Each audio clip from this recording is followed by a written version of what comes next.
Hi everyone, I'm Michael Glenn, the founder of Employer Branding EXP, a virtual event coming up on May 21st. If you haven't reserved your ticket yet, make sure you head on over to employerbrandingexp.com.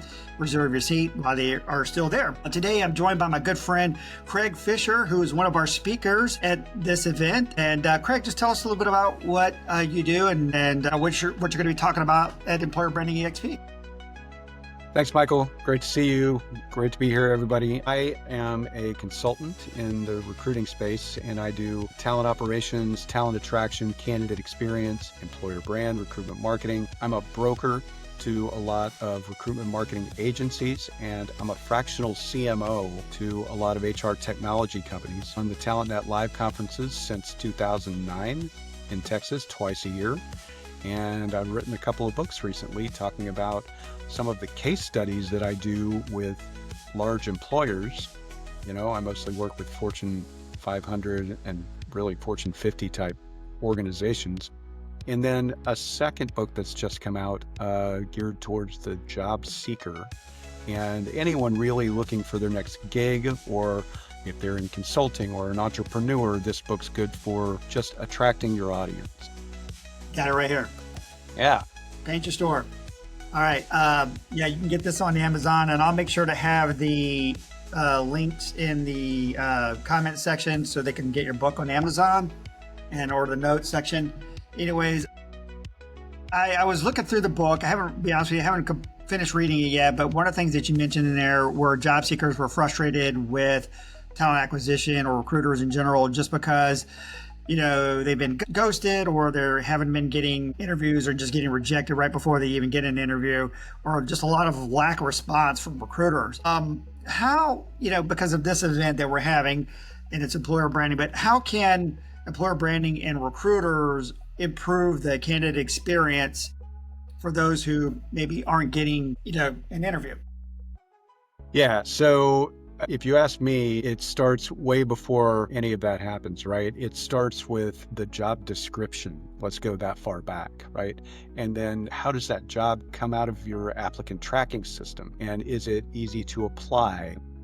All of these things. But in the job description itself, you should be speaking to the candidate, right? Don't just talk about the company. And that's kind of the best first impression that you can give. Be more interested in your audience than you are in talking about yourself. And then really you want to set the stage for what to expect in the process, right? If you get a lot of candidates applying and you can't respond personally to them all, let the people who are applying to those jobs know that, right? Right up front on your careers site.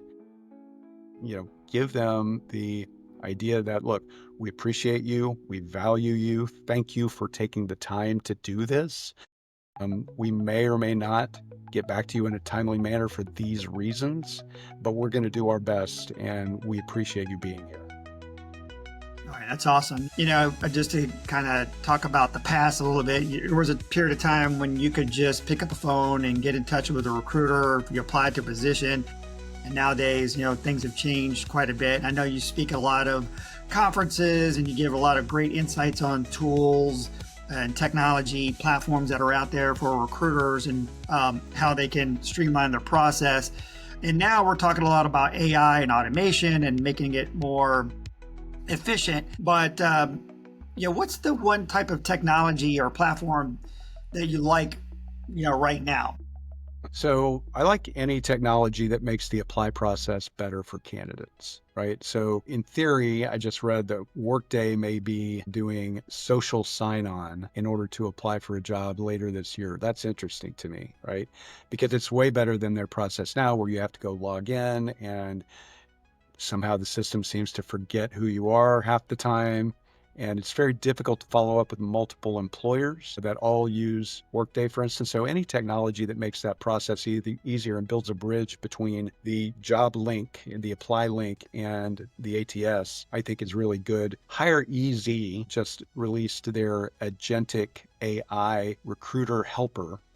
And it's variant, and it does a lot of good things to help you communicate with candidates better and have a more timely response and a personalized experience with your candidates. And so I'm very interested in that. It's really cool. I would highly recommend go read about it at the Hire Easy website. I'm a big fan of that. And I do some interesting work with a little company called Connect, CNECT. And they're one of these bridge builders that makes it real easy for a candidate to have a home and easily apply to other applicant tracking systems. Yeah, I know there's definitely been a lot of changes there over the years. We've seen applicant tracking systems get a little bit better for the job seeker, making it easier for them to create an account. And that's kind of cool what you were talking about Workday. So hopefully that will happen maybe this year. Let's pivot for a second and talking about right now, like the economy, the job market. And actually the job market's been down for the last couple of years, still in that rut. Because we're in this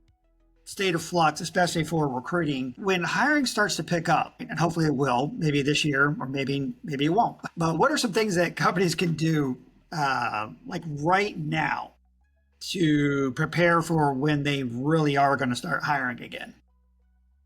Right. So the trend has been, because we're being force-fed AI by HR technology vendors, to say, look, you don't really need all these recruiters because you can automate all these processes. That's not really going to work out in the long run. We've already found that there's pushback when candidates have too much automation and not enough human interaction. And so you get drop off, you get ghosting, and there's all kinds of two-way street things happening. Also, candidates are optimizing their resumes for specific jobs with AI, and most employers' jobs aren't AI ready. And so the matching technology that's going on inside the job boards and Indeed and other job boards and inside the ATS or CRM is almost too good for some of these legacy job descriptions that employers still have out there. So looking at your job descriptions is really important, because if you're not AI ready and AI SEO ready, right? So it's basically a search engine, you're going to have some issues. Then also, don't get rid of all your people, right? Your recruiting staff is important, is a human endeavor, right? And so we can't just have a zero friction process because people don't believe it. It's too easy. If it's too easy, if there's no friction and there's no human interaction, people don't believe it's true. And so this frictionless process that we've been sold on for years is not really working out. Yeah, I know. And I think there's probably a lot of trust that needs to be rebuilt with job seekers out there. And I know you talked about that in your book.